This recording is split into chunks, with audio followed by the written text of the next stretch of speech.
अगर इस माला को यह इंद्र धारण करके जाएगा तो निश्चित तौर पर इंद्र बहुत ही सुंदर दिखाई पड़ेगा, बड़ा ही दिव्य लगेगा। महाराज दुर्वासा जी ने अपना वो माला उतार करके देवराज इंद्र को धारण करा दिया। जब देवराज इंद्र को वो माला धारण करा दी, उसके बाद इंद्र ने, क्योंकि इंद्र तो स्वर्ग के राजा थे, इंद्र को उस माले का महत्व पता नहीं था कि ये माला किसके द्वारा प्राप्त हुआ है, माला किसने किसको पहनाई। इंद्र ने वो माला उतार करके अपने गज के ऊपर, अपने वाहन के ऊपर रख दिया। हाथी ने उस माले को अपने सूंड में बजा करके और पैरों के तले कुचल दिया, माले खंड खंड हो गए। महाराज दुर्वासा जी तो वहां से चले गए थे, पर दुर्वासा जी के मन में भाव जागृत हुआ कि एक बार चल करके मैं देखता हूं मेरा शिष्य इंद्र वो माला धारण करके कैसा दिख रहा है। जैसे कोई भी वस्तु अगर आपको मेहनत से प्राप्त होगी तो उसका महत्व आप समझेंगे, और कोई वस्तु बिना मेहनत के आपको प्राप्त हो जाएगी तो उसका महत्व इंसान नहीं समझ पाता है। जैसे आपको कोई ला करके बिना मेहनत के, बिना कर्म किए, बिना संघर्ष के अधिक धन दे दे तो आपकी बुद्धि विकृत हो जाएगी, आप उस धन का दुरुपयोग करना प्रारंभ कर देंगे, उस धन का सदुपयोग नहीं होगा, क्योंकि उसमें आपका तनिक भी मेहनत नहीं लगा है, फ्री में आपको मिला है, इसलिए उसका महत्व आप नहीं समझेंगे। उसका महत्व कौन समझेगा? जो उस धन को कमाया होगा, जिसने उस धन को प्राप्त करने के लिए मेहनत किया होगा, वो ही उस धन का महत्व समझ पाएगा। उसी प्रकार से देवराज इंद्र उस माले के महत्व को क्या समझे, क्योंकि उन्होंने तो कोई कर्म करके उसको प्राप्त किया नहीं, प्राप्त तो महाराज दुर्वासा जी ने किया था। और दुर्वासा जी उस माले को प्रेम बस, यहाँ हम पहने हुए हैं और भगवान का दिया हुआ माला हमारा शिष्य पहन ले, भगवान की कृपा इसको भी प्राप्त हो जाएगी, परंतु दुर्वासा जी को ये थोड़े ना पता था कि अहंकार वश माले का अपमान कर देगा। दुर्वासा जी दोबारा लौट करके आए, देखा कि वो माला नीचे पड़ा हुआ। दुर्वासा ऋषि वो तो अत्यंत तत्क्षण क्रोधित हो जाने वाले ऋषि हैं, उनके क्रोध का सामना तो बड़े बड़े करने में समर्थ नहीं है। महाराज दुर्वासा जी ने जैसे ही देखा इस प्रकार से उस माले का स्थिति, तत्काल देवराज इंद्र को श्राप दे दिया, जाओ तुम श्रीहीन हो जाओ। श्री माने लक्ष्मी, तुम जाओ लक्ष्मीहीन हो जाओ, और अब सारा वैभव तुम्हारा समाप्त हो जाएगा। श्राप दे दिया, श्राप दे करके चले गए। अब श्राप दे करके चले, सभी देवता परेशान हो गए, अब क्या करें। गए भगवान नारायण के पास, प्रभु अब तो जैसे इस श्राप के बारे में दैत्यों को पता चला, सो दैत्य ने आक्रमण कर दिया महाराज देवराज इंद्र के राज्य पर, स्वर्ग पर आक्रमण कर दिया। जब आक्रमण हो गया तो श्राप था ही, इसलिए सभी देवताओं को स्वर्ग छोड़ करके भागना पड़ा। सभी देवता स्वर्ग छोड़ करके भगे, गए भगवान नारायण के पास। भगवान नारायण से निवेदन किया, प्रभु अब मैं क्या करूं, हमारा तो राज्य छिन गया। भगवान नारायण ने कहा, तुम्हारा राज्य छिन नहीं गया, बल्कि सारा वैभव तुम्हारा समुद्र में समा गया, तुम्हारा सारा वैभव समुद्र में समा गया है, और अब उस वैभव को पुनः प्राप्त करने के लिए तुम्हें समुद्र मंथन करना पड़ेगा, समुद्र से निवेदन करके समुद्र मंथन करना पड़ेगा, तभी उस वैभव को तुम पुनः प्राप्त कर सकते हो, अन्यथा उस वैभव को प्राप्त नहीं कर पाओगे। सभी देवताओं ने मन में विचार किया, हम लोग सभी देवता मिलकर के थोड़े ना समुद्र मंथन कर पाएंगे, समुद्र मंथन करने के लिए बड़ा मेहनत करना पड़ेगा। तो भगवान ने कहा, इसमें दैत्यों की भी आवश्यकता पड़ेगी। दैत्य और देवता दोनों मिल करके समुद्र मंथन करके कार्य अपना संपन्न कर सकते हैं। देवताओं ने कहा कि दैत्यों से तो हमारी जन्मसिद्ध दुश्मनी है, हमारी दैत्यों से तो जन्मसिद्ध दुश्मनी है, बल्कि दोनों एक ही पिता के संतान हैं। दोनों देवता और दैत्य दोनों एक ही पिता के संतान हैं, पर इन दोनों की माता अलग अलग है। माता अलग अलग होने के कारण दैत्य स्वर्ग का राज्य चाहते हैं और देवता तो स्वर्ग पे राज्य कर ही रहे हैं। तो इसलिए महाराज देवराज इंद्र कहते हैं कि प्रभु, देवता दैत्य लोग तो हम देवताओं को देख करके वैसे ही जलते हैं, तो समुद्र मंथन करने में हमारा सहायता थोड़े ना करेंगे। भगवान ने कहा कभी कभी युक्ति से भी काम चलाई जाती है। देवताओं ने कहा युक्ति से कैसे? तो कहा कभी कभी अपना काम निकालने के लिए कुछ ऐसा भी सिस्टम बनाया जाता है कि जिससे बैर भाव समाप्त हो जाए। देवताओं ने कहा प्रभु मैं समझा नहीं। कहा एक बार की बात, एक नाग एक जाल में फंस गया, सर्प जाल में फंस गया। जाल में फंसा कैसे? चूहे को खाने के लिए गया था, चूहा उसी जाल में था और वो सर्प भी जाल में फंस गया। अब कैसे निकले? निकल पाना संभव नहीं था। सर्प ने सोचा कि अब इस समय हमें दिमाग से कार्य करना होगा। सर्प ने उस चूहे से कहा, चूहा तो डर गया था कि अभी ये हमको खा लेगा। सर्प ने चूहे को अपना भोजन नहीं बनाया। सर्प कहता है चूहे से, अरे भाई आप डरते क्यों हो? आप डरो ना, अरे हम और आप तो भाई भाई है ना, डरने की क्या आवश्यकता है? डरो मत, हम तुम्हें खाएंगे नहीं, कष्ट नहीं पहुंचाएंगे, शांत हो जाओ। चूहा सोचने लगा कि ये सर्प कब से भक्त बन गया? हम लोगों को देखते ही निगल जाता था, ये भक्त कैसे बन गया? अब सर्प कहता है बार बार कि भाई आज के बाद मैंने विचार किया है, आज के बाद हमारी चूहों से कोई दुश्मनी नहीं होगी। क्यों? चूहा ने पूछा क्यों? तो कहा इसलिए क्योंकि मैंने बैठ करके सोचा कि बताओ हमारे लिए घर बनाते हैं चूहा, चूहे ही घर बनाते हैं, उसी घर में हम लोग रहते हैं। बताओ इतना सब काम हमारे लिए चूहा लोग करते हैं और उसके बाद भी हम चूहे को खा लेते हैं, तो ये बिल्कुल हमारा कार्य गलत है। इसलिए हम लोगों ने सोचा है कि अब आपको अपना मित्र बना करके, अपना भाई बना करके साथ में रखेंगे, हम दोनों साथ में रहेंगे, अब दुश्मनी कभी नहीं करेंगे। चूहा समझ गया कि इसके मतलब अब इनके अंदर सद्बुद्धि आ गई है। अब चूहा भी बेचारा उसके बात में आ गया, अब प्रसन्न हो गया, साथ में रहने लगा। अब सर्प कहता है अब एक काम करो। चूहा बोला क्या? तो कहा अब अपने नुकीले दांतों से आप इस जाल को काट दो, हम दोनों बाहर चलें, तब अपना कार्य बढ़िया से संपन्न किया जाए। अब चूहा तो उसके बाद में आ ही गया था। चूहा ने कहा ठीक है, अब प्रसन्न था। उसने तत्काल अपने नुकीले दांतों से उस जाल को काट दिया। काट करके जब वह सर्प बाहर निकला, जब सर्प बाहर आ गया, उसके बाद सर्प सीना तान करके खड़ा हुआ। कहा कि भागते कहाँ हो? अरे तुम्हें छोड़ेंगे थोड़े ना, अब तुमको तो मैं अपना आहार बना के ही छोड़ूंगा। चूहा ने कहा कि अभी आपने कहा था कि हम दोनों मित्र हो गए, शत्रुता समाप्त हो गई। तो सर्प कहता है कि जब तक मैं जाल में कैद था, क्योंकि मेरे पास नुकीले दांत तो है नहीं कि जाल को मैं काट पाता, इसलिए तुम्हारी आवश्यकता थी, हमें तुम्हारी सहायता चाहिए थी, इसलिए हम तुमको मित्र बना लिए। और अब आवश्यकता खत्म हो गई, अब तो तुम हमारे आहार हो ही। चूहा समझ गया इसके मतलब इसने दिमाग से काम लिया, हमको इस्तेमाल करके उस जाल से बाहर निकला, उसके बाद अब हमको अपना आहार बनाएगा।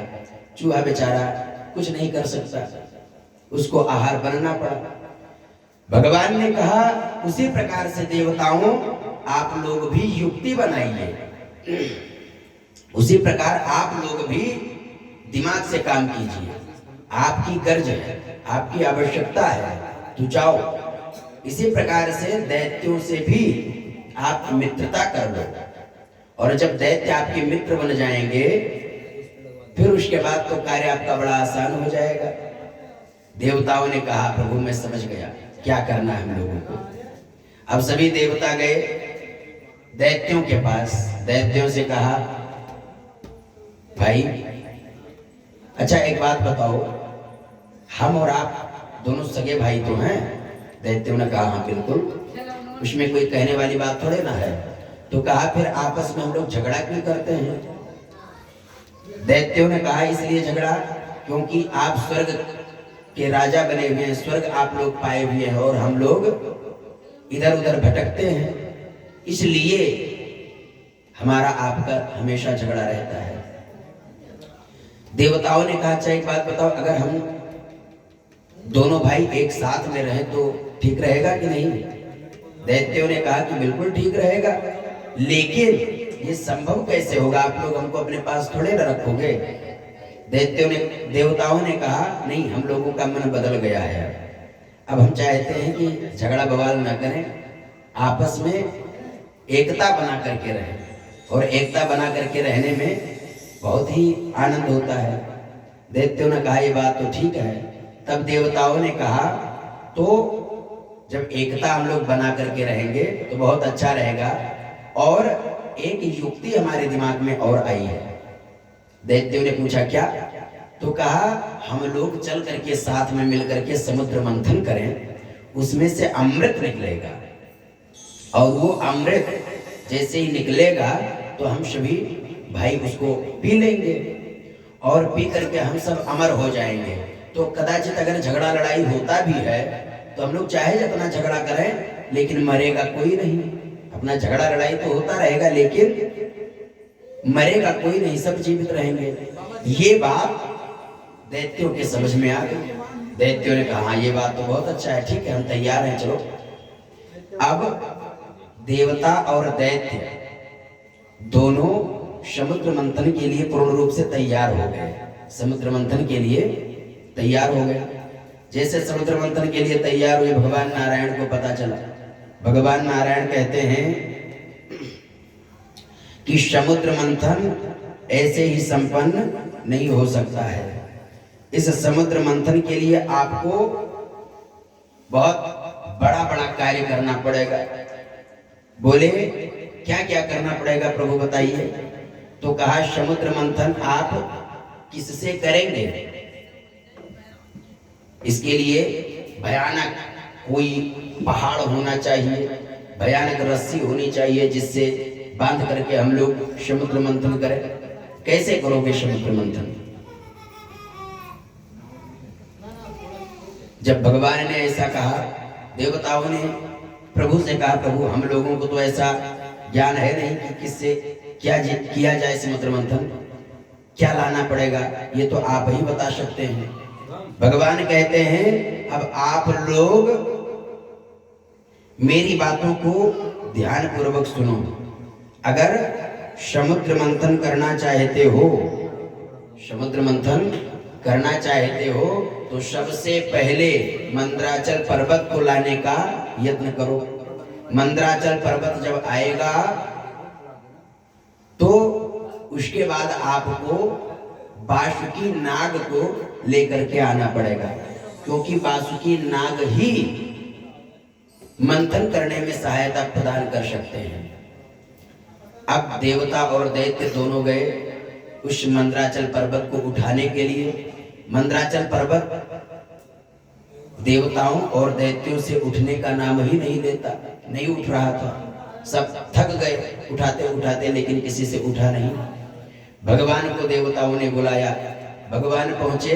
भगवान ने एक ही हाथ से उस मंदराचल पर्वत को उठा करके अपने गरुड़ पर विराजमान किया, और गरुड़ पर विराजमान करके भगवान ला करके उस समुद्र में पटक दिए मंदराचल पर्वत को। अब बासुकी नाग को कैसे लाया जाए? दोनों गए वासुकी नाग को लाने के लिए। वासुकी नाग कहता है कि इतना मैं अपने शरीर की गति कराऊंगा, हमारे शरीर की इतनी दुर्गति होगी, कोई इधर खींचेगा कोई उधर खींचेगा उसमें लपेट करके, तो हमें इसका क्या लाभ मिलेगा? अरे हमें भी कुछ लाभ मिलना चाहिए ना, तभी तो ये करना उचित है हमारे लिए। देवताओं ने कहा कि जो अमृत निकलेगा उस अमृत को हम देवताओं के साथ में आप लोग भी आप भी पान कर लीजिएगा। उसने कहा हाँ ये बात तो ठीक है चलो मैं चलता हूँ साथ में आपके। अब देवताओं के साथ में वासुकी नाग आ गया।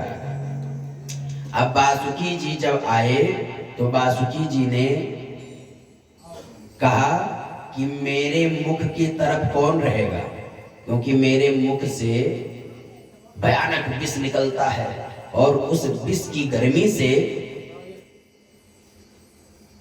लोग वैसे ही मरने लगेंगे, गिरने लगेंगे, परेशान होने लगेंगे। कौन रहेगा? देवताओं ने मन में विचार किया कि ये तो बात सही है, इसके मुख की तरफ ऐसे डायरेक्ट यदि दैत्यों को कह दिया जाएगा तो ठीक नहीं पड़ेगा। भगवान नारायण सब समझ गए। भगवान नारायण ने कहा देवताओं तुम उत्तम कुल के हो, इसलिए इस वासुकी के मुख की तरफ तुम्हें ही रहना पड़ेगा। वासुकी की मुख के तरफ तुम्हें ही रहना पड़ेगा। अब जैसे ये बात दैत्यों ने सुना तो दैत्य कहते अरे ये उत्तम कुल का है तो क्या हम कोई निकृष्ट कुल के थोड़े ना हैं, हम भी तो उत्तम कुल के हैं। नहीं, इसके मुख के तरफ हम ही रहेंगे। भगवान कहते हैं कि जो बात करने से ना बने उसको युक्ति के साथ बनानी चाहिए।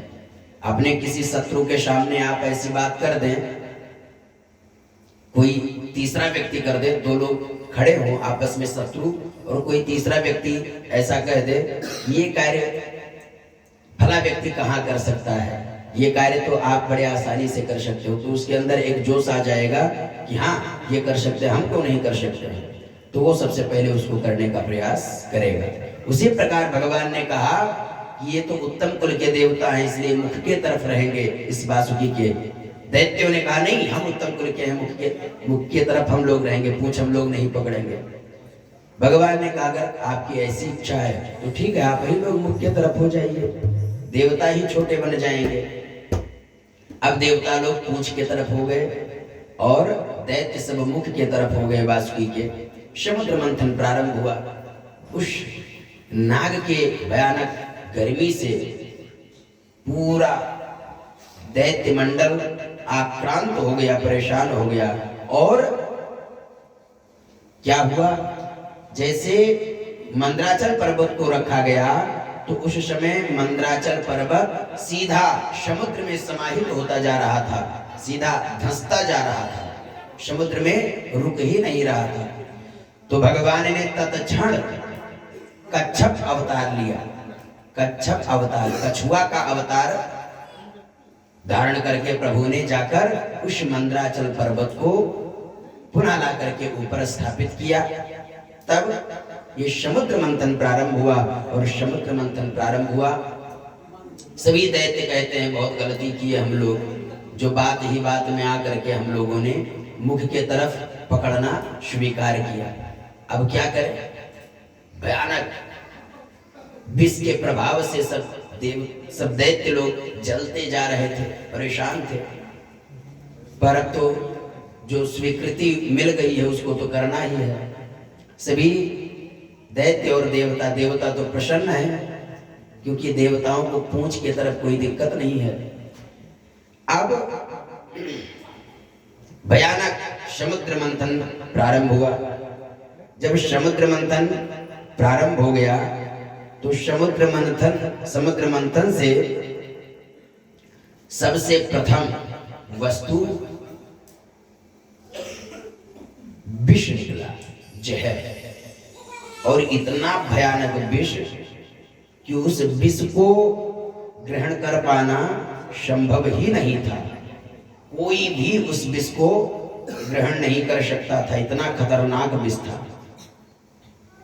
कालकूट विष जब निकला उस समुद्र में से मंथन करने पर सबको चिंता हुई, इस विष को अब कौन ग्रहण करे, क्योंकि विष को जब तक कोई ग्रहण करेगा नहीं तब तक दूसरा वस्तु निकलने वाला है नहीं। अब क्या किया जाए? सबने भगवान भोलेनाथ जी को याद किया। भगवान भोलेनाथ जी वहीं पे विराजमान थे। भगवान भोलेनाथ जी आगे बढ़े, कहा आप लोगों ने हमें याद किया है, मैं आपके सामने खड़ा हूं, क्या सेवा है? देवताओं ने कहा प्रभु इस विष को कोई भी ग्रहण कर पाने में समर्थ नहीं है, इस विष को आप ही संभालिए। भगवान भोलेनाथ जी ने कहा ठीक है, जिसको कोई नहीं स्वीकार करता है उसे मैं स्वीकार करने में सक्षम हूं, मैं उसे स्वीकार करूंगा, आप लोग चिंता मत करिए। भगवान भोलेनाथ जी ने उस विष को लिया। अब भगवान भोलेनाथ जी मन में विचार करने लगे कि मेरे हृदय में तो साक्षात श्री राम जी विराजमान हैं। अब अगर इस विष को मैं पी लेता हूं तो मेरे प्रभु राम जी को कष्ट होगा, समस्या होगी, इसलिए क्या करूं? महाराज भूत भावन भोलेनाथ जी ने उस विष को सोचा कि पान तो करना ही पड़ेगा। अब उस विष को कैसे पान किया? कहा राम नाम के प्रभाव से उस विष को भगवान भोलेनाथ जी ने ग्रहण किया। कैसे? रा बोलते हैं तो मुख खुल जाता है, रा, और मां बोलने पे मुख बंद हो जाता है, रा म, मुख बंद हो गया। उसी प्रकार महाराज भगवान भोलेनाथ जी रा कह करके अपना मुख खोले, वो सब विष महाराज भोलेनाथ जी के मुख में समाहित हो गया। उसके बाद तत्काल मां बोल करके मुख को बंद कर दिया, रा बोल करके मुख खोला और मां बोल करके मुख बंद कर दिया। इतने में ही उस विष को रोक दिया। भगवान भोलेनाथ जी ने ना तो अपने अंदर निगला उसको और ना वह उसको जमीन पर फेंका, क्योंकि जमीन पे अगर पलट देते, जमीन पे फेंक देते तो उससे भयानक आग लग जाती, पूरा सा सृष्टि ही समाप्त हो जाता, संपूर्ण जगत समाप्त हो जाता। इतना खतरनाक वो विष था। भगवान ने उस विष को रा और मां के बीच में ही रोक लिया, अपने कंठ पर ही रोक लिया। तभी से भगवान नीलकंठ कहे जाने लगे। अपने कंठ पर ही उस विष को भगवान भोलेनाथ जी ने रोक दिया। और उस विष के प्रभाव से जो भोलेनाथ जी गौर वर्ण के थे, गोरे वर्ण के थे, वो उस विष के प्रभाव से नीले वर्ण के हो गए, नील वर्ण के हो गए। इस प्रकार प्रथम वस्तु जो निकला उसको भगवान भोलेनाथ जी ने ग्रहण कर लिया। अब बताया भगवान के नाम का प्रभाव अति दिव्य है और उस प्रभाव को जो व्यक्ति समझ जाता है उसका कल्याण हो जाता है। कहा दूसरी बार अब समुद्र मंथन प्रारंभ हुआ तो कामधेनु गाय प्रकट हुई। कामधेनु गाय प्रकट हुई, वो ऋषियों ने प्राप्त कर लिया, ऋषियों को दे दिया गया दान में। अब फिर समुद्र मंथन प्रारंभ हुआ तो समुद्र मंथन प्रारंभ हुआ तो क्या निकला? चंद्रमा। चंद्रमा प्रकट हुआ। जैसे ही चंद्रमा प्रकट हुआ तो उस चंद्रमा को भगवान ने अपने सर पर विराजमान कर लिया, अपने जटा पे उसको विराजमान कर दिया। उसके बाद पुनः समुद्र मंथन प्रारंभ हुआ। जैसे दोबारा फिर समुद्र मंथन प्रारंभ हुआ तो बड़ा ही दिव्य उच्च श्रवा घोड़ा निकला, जो राजा बलि को प्रदान किया गया। राजा बलि ने ले लिया। उसके बाद ऐरावत हाथी निकला। ऐरावत हाथी वह इंद्र ने ले लिया। इंद्र का वही ऐरावत हाथी ही सवारी रहता है। अब पुनः प्रारंभ हुआ समुद्र मंथन। तो अप्सराएं निकली, अनेकों रंभादिक अप्सराएं निकली, जिन्हें स्वर्ग लोक भेज दिया गया स्वर्ग की शोभा बढ़ाने के लिए। उसके बाद पूरा समुद्र मंथन प्रारंभ हुआ तो पारिजात वृक्ष निकला। वो पारिजात वृक्ष ले जाकर के स्वर्ग में स्थापित कर दिया, स्वर्ग में स्थापित किया पारिजात वृक्ष को। उसके बाद अब फिर समुद्र मंथन प्रारंभ हुआ तो श्री लक्ष्मी जी निकली उस समुद्र में से। समुद्र मंथन से श्री लक्ष्मी जी निकली।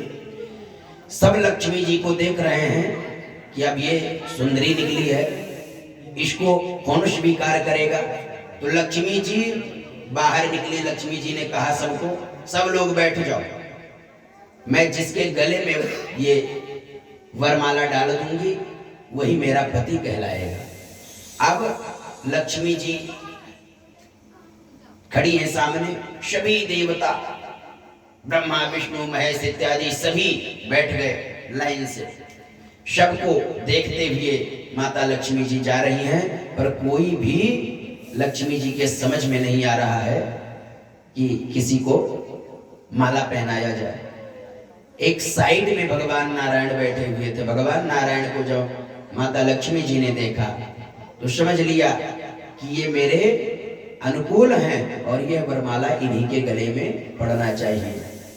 लक्ष्मी जी ने भगवान नारायण को वरमाला पहना दिया और भगवान नारायण को वरमाला पहना करके लक्ष्मी जी भगवान नारायण के साथ हो गई। अब भगवान नारायण ने लक्ष्मी जी को प्राप्त कर लिया। अब फिर समुद्र मंथन प्रारंभ हुआ। अब समुद्र मंथन प्रारंभ हुआ तो वारुणी प्रकट हुई।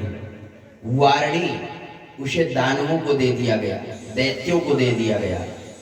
पुनः समुद्र मंथन प्रारंभ हुआ तो साक्षात भगवान धनवंतरी अमृत का कलश अपने हाथों में लेकर के प्रकट हो गए। अब जैसे ही वह अमृत लेकर के प्रकट हुए से दैत्यों ने देखा तो झपट्टा मार करके उस अमृत को छीन लिया। झपट्टा मार करके झपट करके उस अमृत को छीना और दैत्य उस अमृत को लेकर के भाग गए। 1 2 3 हो गए। जब उस अमृत को लेकर के भगे तो सभी देवता परेशान, अब क्या करें।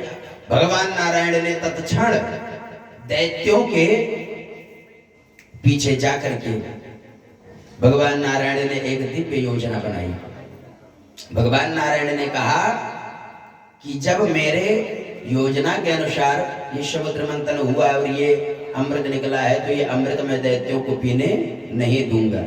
दैत्य लोग जैसे अमृत लेकर के गए तो दैत्यों में आपस में विवाद होने लगा। दैत्य आपस में कहते हैं कि मैं सबसे बलवान हूं इसलिए सबसे पहले इस अमृत का पान मैं करूंगा। दूसरा कहता नहीं मैं सबसे बलवान हूं, सबसे पहले मैं पीऊंगा।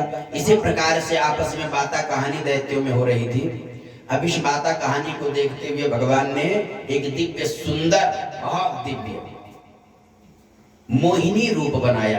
प्रभु ने एक दिव्य मोहिनी रूप बना करके और उन दैत्यों के सामने भगवान पहुंच गए। इतना सुंदर स्वरूप भगवान ने अपना मोहिनी के रूप में बनाया कि सभी दैत्य देख करके और मुग्ध हो गए। उस रूप को देख करके मुग्ध हो गए। अमृत का याद किसी को नहीं रहा, उसी रूप में सबकी आसक्ति हो गई सब। अब भगवान मोहिनी के रूप में कहते हैं दैत्यों आपस में आप झगड़ा क्यों कर रहे हैं। सबने कहा कि इस अमृत को बंटवारे को लेकर के झगड़ा हो रहा है। आपस में ऐसे वार्तालाप होता रहा। उसके बाद भगवान ने कहा दैत्यों से कि तो आप लोग ये इतना दिव्य अमृत आप लोगों को प्राप्त हुआ, इसको पी क्यों नहीं लेते। अरे पी लेना चाहिए। तब तक एक दैत्य उसी में से बोल पड़ा कि अब ये अमृत हम लोग आप ही के हाथों से पिएंगे। इस अमृत का कलश को आप लेकर के अपने हाथों से पिला दीजिए, हम लोगों का झगड़ा खत्म हो जाएगा। आप जिसको पिलाएंगी वो कोई भी विरोध नहीं कर पाएगा। भगवान ने कहा कि बताइए, आप लोग इतना समय से साथ में रहते हैं और एक दूसरे पर आपको विश्वास नहीं है, और मैं तो अभी तत्काल आपके सामने आई हूं और मुझ पर तुम लोगों ने तत्काल विश्वास कर लिया। अगर इसको मैं कहीं लेके चली जाऊं तो दैत्यों ने इस बात को सुना तो दैत्यों को और भी विश्वास हो गया कि इसके मतलब ये अमृत हमें जरूर पिलाएगी ये तरीके। क्योंकि अगर कोई गलत व्यक्ति होगा तो ये थोड़े ना कहेगा कि हाँ अगर हम लेके भाग जाए तो क्या करोगे। वो तत्काल उस वस्तु को प्राप्त करने का प्रयास करेगा। भगवान ने मोहिनी के रूप में उस अमृत को अपने हाथ में लिया और तब तक देवता लोग भी सब वहां पे पहुंच गए। सभी देवता जैसे ही पहुंचे तो भगवान ने कहा कि इस अमृत में ऊपर पानी ही पानी भरा हुआ है और नीचे इसके बढ़िया गाढ़ा अमृत है, इसलिए मैं एक काम करना चाहती हूँ। भगवान ने दैत्यों से कहा कि ऊपर का जो पानी है ये इन देवताओं को पिला देती हूँ और इसके नीचे का जो गाढ़ा वाला है ये आप लोग पी लेना। दैत्यों को और भी भरोसा हो गया कि इसके मतलब ये हमारा भला ही चाहती है। अब सभी देवता को बैठा दिया लाइन से। जैसे ही सभी देवताओं को लाइन से बैठाया तो उसमें सभी देवता विराजमान थे। अब एक दैत्य उसमें बड़ा ही समझदार था। एक दैत्य बहुत ही बुद्धिमान था। वो दैत्य क्या काम किया, देवताओं का रूप बना करके देवताओं के पंक्ति में सूर्य और चंद्र के बीच में बैठ गया। उसका क्या नाम था, स्वरभानु। वो स्वरभानु नाम का दैत्य जाकर के महाराज सूर्य और चंद्रमा के बीच में बैठ गया। स्वरभानु जैसे ही देवताओं का रूप बना करके बैठा, भगवान सबको एक लाइन से ही अमृत देते जा रहे थे, उसको भी अमृत दे दिया। तब तक चंद्र और सूर्य ने आवाज उठाया, कहा प्रभु, इशारा किया। पहले तो बोल नहीं सकते थे पर इशारा किया, इशारे में बताया प्रभु ये तो दैत्य हम लोगों के बीच में आ गया है। भगवान ने जैसे देखा कि ये दैत्य है तत्क्षण अपने चक्र सुदर्शन से उसको काट दिया। अब वो दो खंड में हो गया। अमृत पान कर लिया था इसलिए वो मर तो सकता नहीं था, इसलिए वो दो खंड में हो गया। वही राहु और केतु के नाम से जाना जाता है। उसका पहले का नाम था स्वरभान और बाद में जब उसका सर धड़ से अलग हुआ तो राहु और केतु के नाम से जाना जाने लगा। इस प्रकार भगवान ने सभी देवताओं को अमृत पान कराया। दैत्य सब वैसे ही रह गए। अब दैत्यों को और भी क्रोध आया। सभी दैत्य और भी क्रोधित हो गए। क्रोधित होकर के मन में विचार करने लगे कि अब तो देवताओं से बदला किसी प्रकार से भी लेना है। देवताओं से बदला लेने के लिए आगे बढ़े। तब तक शुक्राचार्य जी ने कहा, दैत्यों ये गलती मत करना। अमृत पान करके सभी देवता अत्यंत बलवान हो गए हैं। इस समय हम लोग उनसे विजय प्राप्त नहीं कर सकते हैं, उनसे हम लोग जीत नहीं पाएंगे। इसलिए अभी युक्ति से हम लोगों को काम लेना चाहिए। युक्ति से कैसे काम लिया जाए, तो कहा इस प्रकार युक्ति से काम लिया जाए कि उनको देवताओं को पता भी ना चले और हम लोग अपना कार्य सिद्ध कर ले। पर उसमें दैत्य इतने आक्रोशित हो गए थे कि उन्होंने तनिक भी विचार नहीं किया और स्वर्ग पे चढ़ाई कर दिए। जैसे ही स्वर्ग पे चढ़ाई किया तो सभी देवताओं ने मिलकर के संपूर्ण दैत्यों को समाप्त कर दिया, संपूर्ण दैत्यों को मार डाला। जब संपूर्ण दैत्य को मार डाला तो अब क्या हो, अब तो दैत्य समाप्त ही हो गए। शुक्राचार्य जी महाराज दैत्यों के गुरु हैं, राक्षसों के गुरु शुक्राचार्य जी हैं। और शुक्राचार्य जी को एक दिव्य विद्या आती है। जब सभी दैत्य समाप्त हो गए तो शुक्राचार्य जी ने सोचा कि अब हमको तो गुरु मानने वाला कोई जीवित बचा ही नहीं, सब मर गए, अब क्या किया जाए। तो शुक्राचार्य जी ने अपने मृत संजीवनी विद्या से सभी दैत्यों को पुनर्जीवित कर दिया। मृत संजीवनी विद्या शुक्राचार्य जी के पास थी। अपने मृत संजीवनी विद्या से सभी दैत्यों को पुनर्जीवित कर दिया। जैसे ही सभी दैत्य पुनर्जीवित हुए तो उसमें जो बलि नामक दैत्य था वो अत्यंत क्रोधित हुआ, बोला कि महाराज अब तो हमें किसी न किसी प्रकार से बदला लेना ही है। तो शुक्राचार्य जी ने कहा अब आक्रोश में बदला मत लेना, युक्ति से बदला लेना।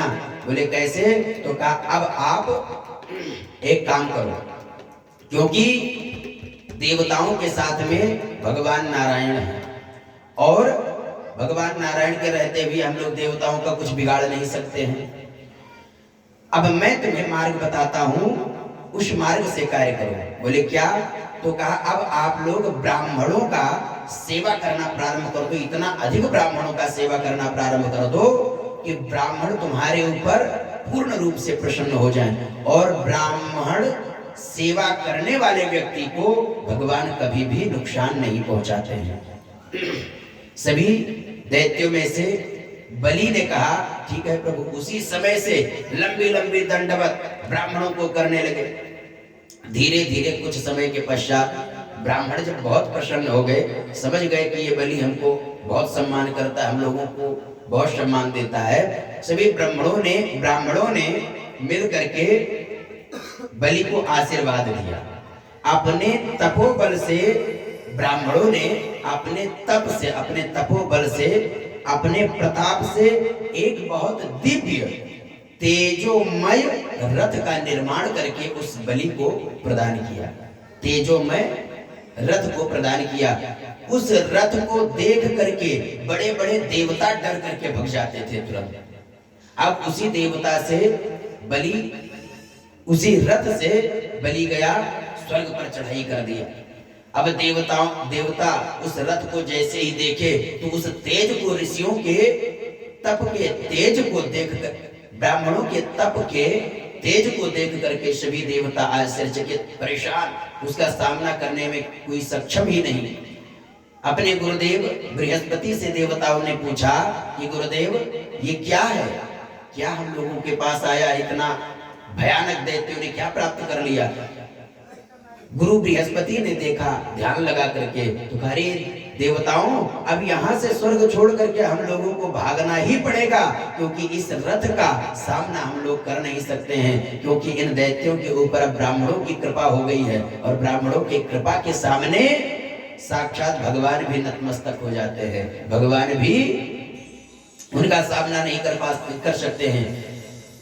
गुरु बृहस्पति ने कहा अब तीनों लोक में इसमें कोई भी दैत्यों को पराजित नहीं कर सकता है, कोई भी दैत्यों को पराजित नहीं कर सकता है। ऐसा अस्त्र दैत्यों को अब मिल गया है, ब्राह्मणों का दिव्य तप रूपी अस्त्र मिल गया है, इसको कोई पराजित कर पाने में समर्थ नहीं है। अब क्या करें? सभी देवता को स्वर्ग छोड़ करके भागना पड़ा। सभी देवता स्वर्ग छोड़ करके भगे और रोते हुए आए भगवान नारायण के पास। भगवान नारायण से कहा प्रभु क्या करूं? अब दैत्यों ने स्वर्ग पर विजय तो प्राप्त कर लिया, पर उस राजगद्दी पर, स्वर्ग के सिंहासन पर वही व्यक्ति बैठ सकता है जिसने 100 यज्ञ पूर्ण किए हो। जो 100 यज्ञ पूर्ण किया हो वही व्यक्ति उस गद्दी पर, उस सिंहासन पर बैठ सकता है, सभी को बैठने का अधिकार नहीं। अब स्वर्ग तो प्राप्त कर लिया, पर आसन पर बैठने का अधिकारी कोई नहीं। शुक्राचार्य जी ने कहा राजा बलि से, कहा अब आप जाइए और दिव्य यज्ञ करना प्रारंभ कीजिए और जल्दी से जल्दी आप 100 यज्ञ पूर्ण करके इस सिंहासन पर बैठने के अधिकारी बन जाइए। महाराज शुक्राचार्य के कहने के अनुसार तत्काल बलि आया और आकर के यज्ञ करना प्रारंभ कर दिया। यज्ञ का आचारवत कौन कर रहा था? शुक्राचार्य जी। महाराज नर्मदा नदी के तट पर हुआ यज्ञ प्रारंभ हुआ और धीरे धीरे एक के बाद एक, एक के बाद एक, एक के बाद एक ऐसे करके यज्ञ करना प्रारंभ किया। यज्ञ होने लगा। अदिति माता बहुत दुखी हो गई, बहुत परेशान हो गई, क्योंकि देवता लोग माता अदिति के ही पुत्र हैं। इसलिए अपने पुत्रों को इतना निराश देख करके, इतना दुखी देख करके अदिति माता बहुत ही दुखी हो गई, बहुत परेशान हो गई। क्या करें? भगवान से निवेदन किया। भगवान तत्क्षण माता अदिति को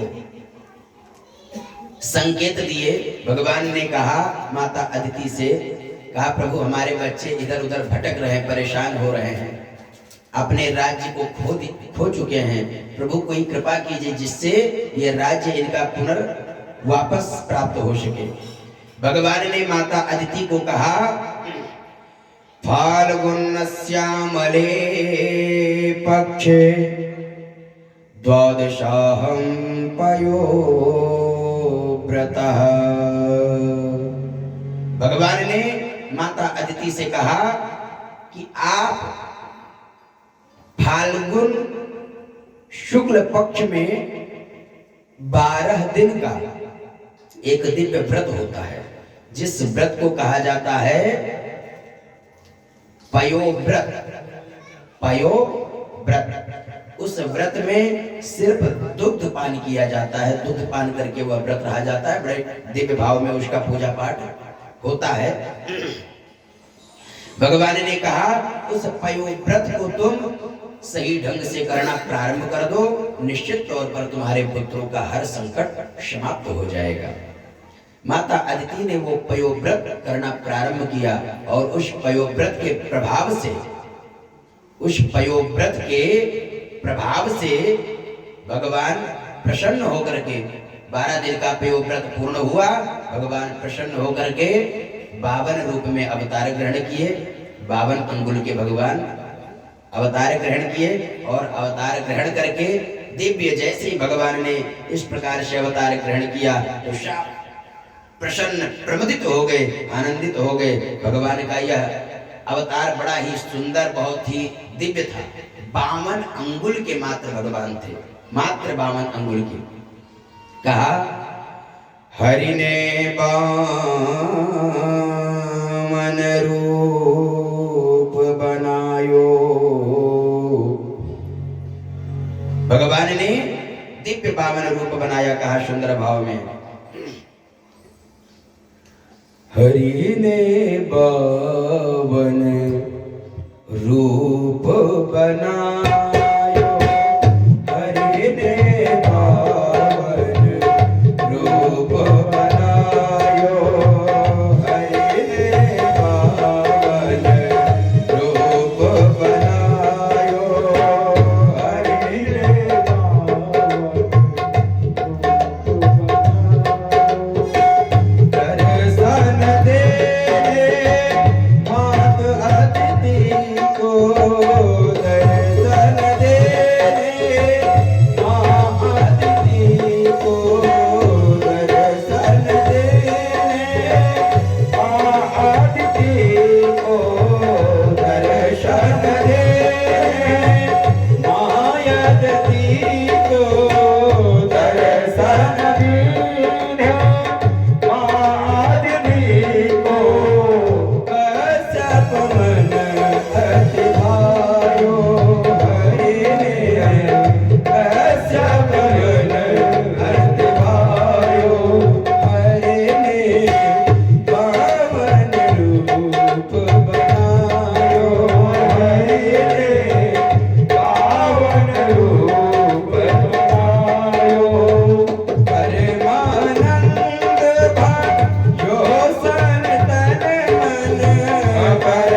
धारण करके माता अदिति को व्रत का फल प्रदान किया और सब बड़े ही आनंदित हुए।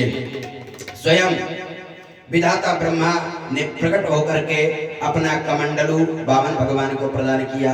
अदिति मैया ने लंगोटा प्रदान किया, लंगोटी पहनाई। उसके बाद महाराज कश्यप जी ने मेखला पहनाई। सरस्वती मैया ने रुद्राक्ष की माला भेंट की। भूदेवी ने चरण पादुका भेंट की। आकाश ने छत्र भेंट किया। कुबेर ने भिक्षा का पात्र प्रदान किया।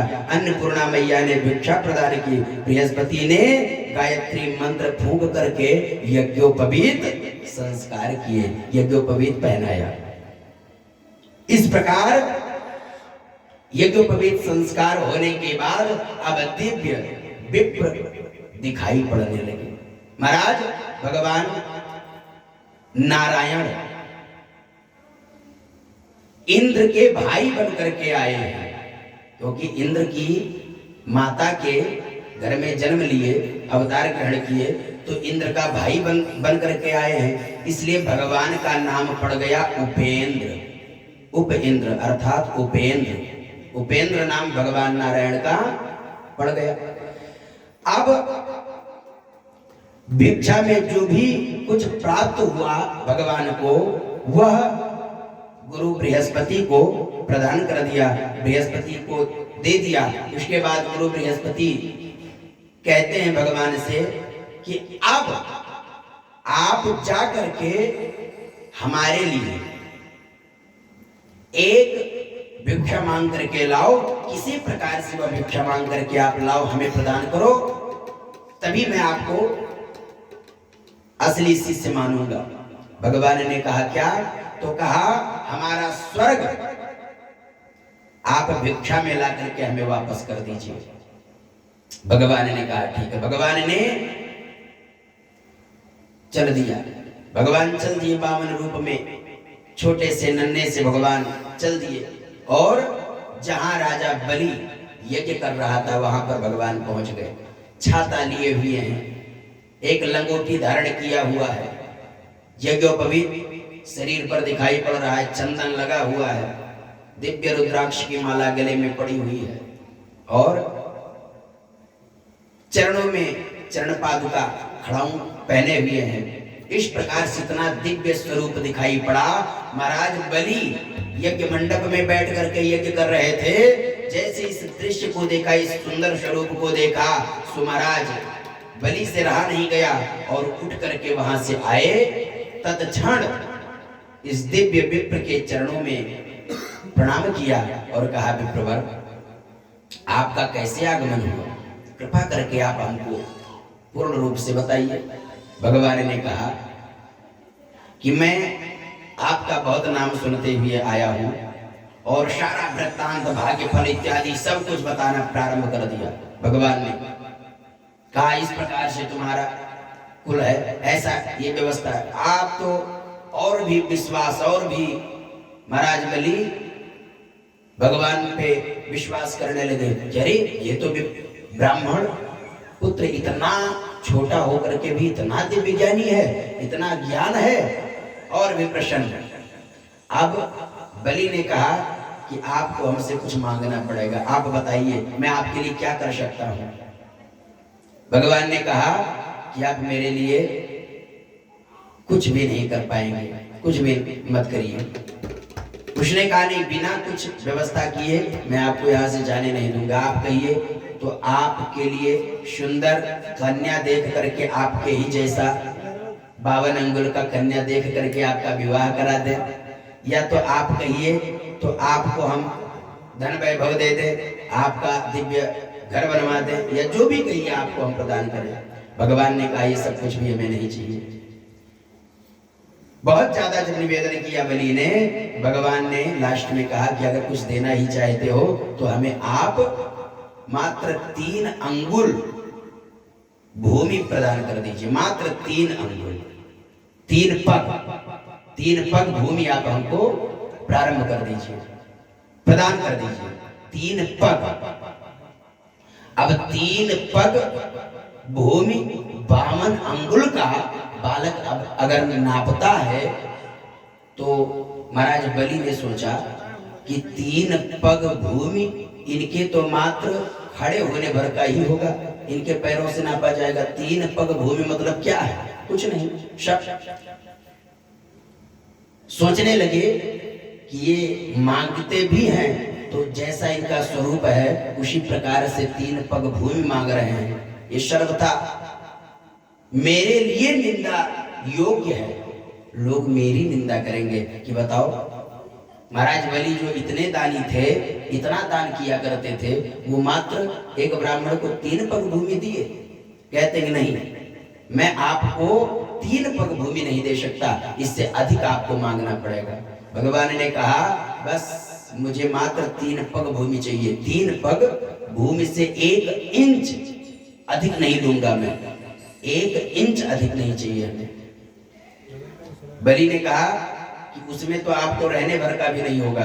कहा कि मेरा शरीर जितना बड़ा है उसके लिए 3 पग भूमि बहुत पर्याप्त होगा, आप हमें प्रदान कीजिए। जब अनेकों प्रकार से प्रयास किया, भगवान ने अनेकों बार कहा कि मुझे 3 पग भूमि ही चाहिए, इससे अधिक कुछ नहीं चाहिए। महाराज बलि ने कह दिया कि ठीक है प्रभु, अगर आप यही चाहते हैं तो मैं आपको देता हूं, जहां से इच्छा हो आप नाप लीजिए। भगवान ने कहा ऐसे लेने वाला नहीं हूं, ऐसे लेना होता तो कब का मांग चुका होता। बिना संकल्प के हमें नहीं चाहिए, आपको पहले संकल्प करना पड़ेगा।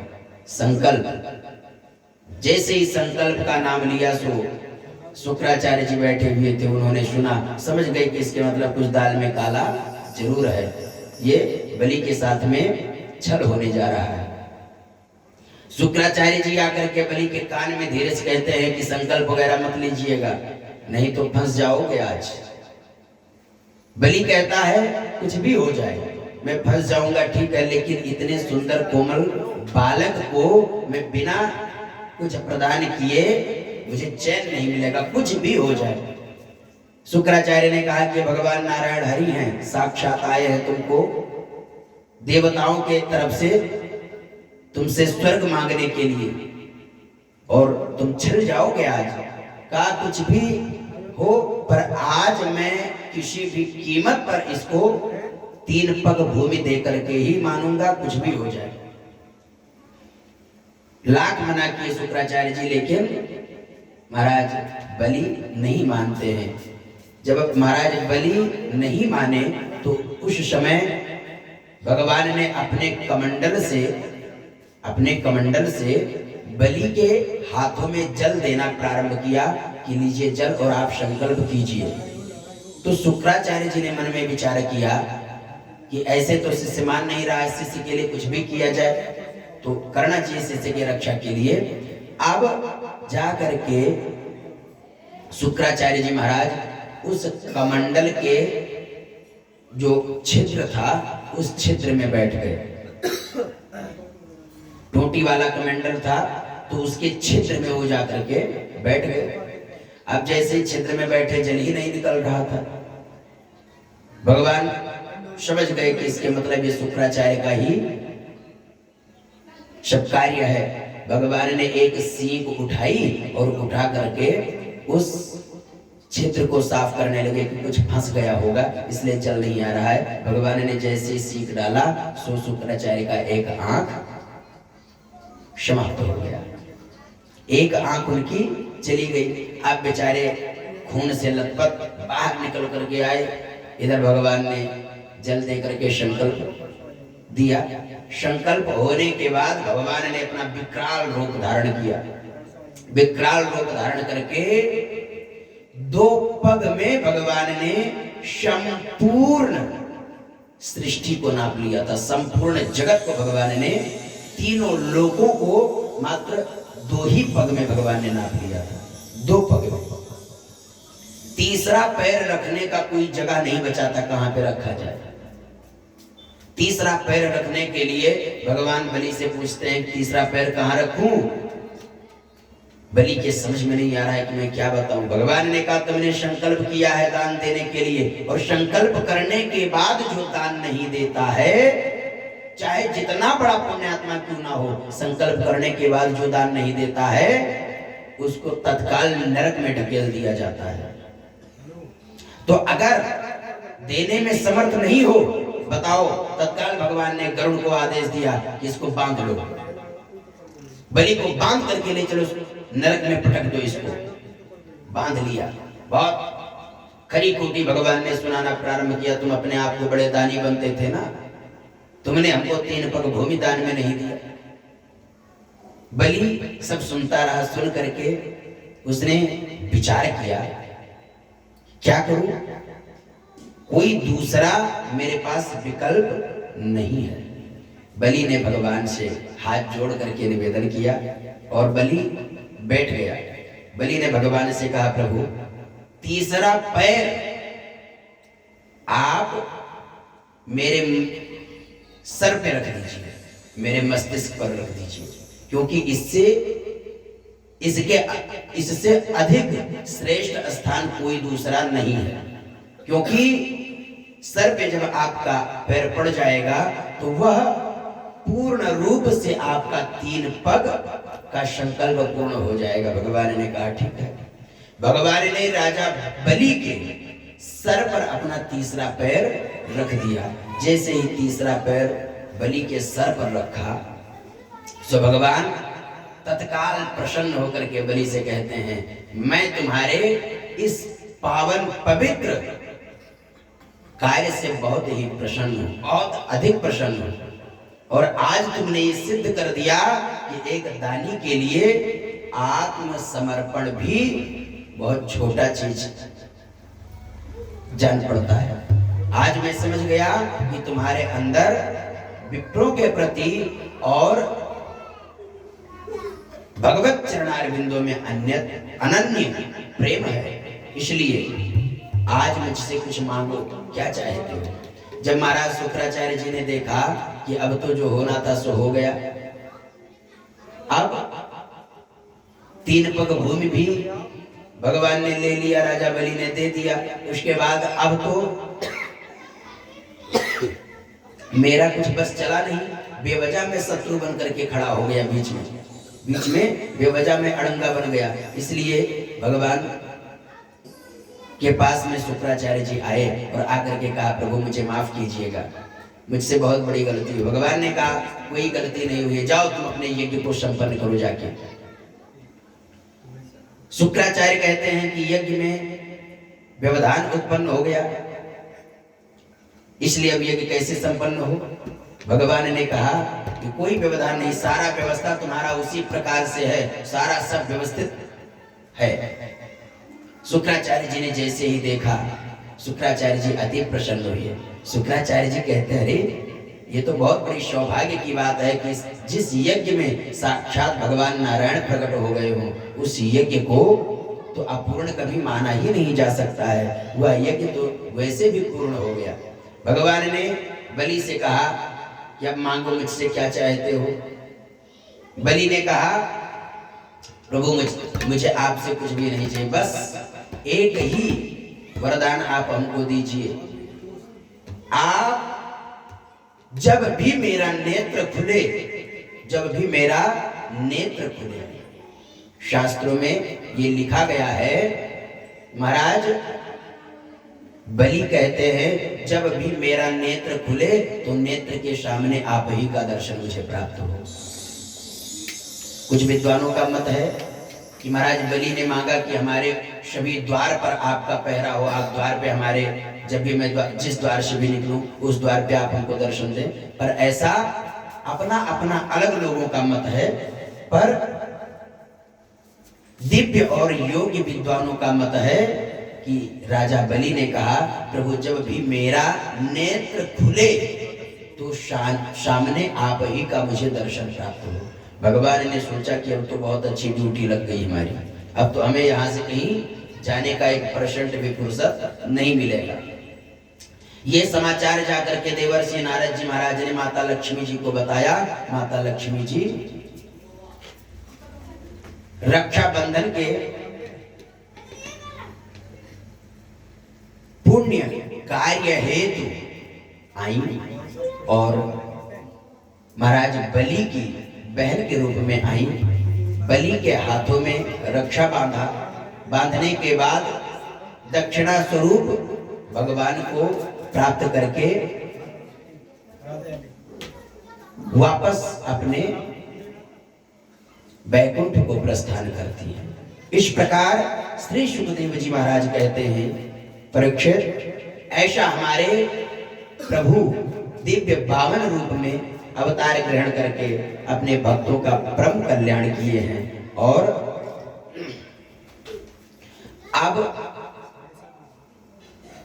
एक बड़ा सुंदर प्रसंग पुनः सुखदेव जी महाराज परीक्षित को सुनाने जा रहे हैं। सुखदेव जी महाराज कहते हैं, परीक्षित अब मैं आपको सुनाने जा रहा हूं भगवान का एक अवतार और भी हुआ, बहुत ही दिव्य और बहुत ही श्रेष्ठ अवतार है। उस अवतार को क्या कहा जाता है? तो कहा हुआ अवतार है मत्स्य अवतार। भगवान ने मछली के रूप में अवतार ग्रहण किया, मछली के रूप में अवतार ग्रहण किया। कहा मत्स्य अवतार में, मत्स्य अवतार की कथा मैं आपको श्रवण कराता हूं। बताया सुंदर भाव में कि एक बार की बात, एक बार भगवान स्वयं मछली के रूप में प्रकट हुए दिव्य सरोवर में। और एक राजा जिनका नाम था सत्यव्रत, वह नित्य स्नान करने के लिए उस सरोवर में जाया करता था। जैसे ही सूर्य अर्घ देने के लिए जल हाथ में उस सरोवर से उठाने का प्रयास करें, सो उनके हाथ में वही मछली आ जाए। मछली को फेंक करके फिर जल लेते, फिर मछली आ जाती। बार बार उन्होंने प्रयास किया, परंतु बार बार उनके हाथों में मछली आ जाया करती थी। जब ये दृश्य उन्होंने बार बार देखा तो समझ गए इसके मतलब ये मछली किसी कष्ट से पीड़ित है, इसलिए इसको कहीं सुरक्षित स्थान पे जाने की इच्छा है। मछली ने कहा कि यहाँ पर बड़े बड़े जानवर हैं, मुझे बहुत कष्ट देते हैं, बहुत ही परेशान करते हैं हमको, इसलिए आप हमको किसी सुरक्षित स्थान पर ले चल करके अपने राज्य में स्थापित कर दीजिए, अपने राज्य भवन में। महाराज सत्यव्रत समझ गए इसके मतलब ये कोई साधारण मछली नहीं है, क्योंकि अब बताओ जब मछली बात कर रही है तो ये साधारण मछली कैसे हो सकती है। इसलिए सत्यव्रत ने उस मछली को उठा लिया और उठा करके लाए, साथ में अपने महल में एक दिव्य स्थान बनाया, उसमें जल भरवा करके उसमें मछली को रख दिया। कुछ देर बाद आकर के देखा मछली का शरीर इतना बढ़ गया था, इतनी बड़ी हो गई थी वो मछली कि उस पात्र में से निकाल पाना भी मुश्किल होने लगा था। मछली ने आवाज दिया, कहा अब हमें किसी दूसरे पात्र में कीजिए। जितने बड़े बड़े पात्र महाराज के राज्य में था, उन सभी पात्रों में क्रमबद्ध तरीके से उस मछली को रखते चले गए, परंतु जिस पात्र में रखे उस पात्र में वो जाकर के तुरंत बढ़ जाए, खूब बड़ी हो जाए। ऐसा क्रम चलता रहा, बराबर ऐसा क्रम चलता रहा।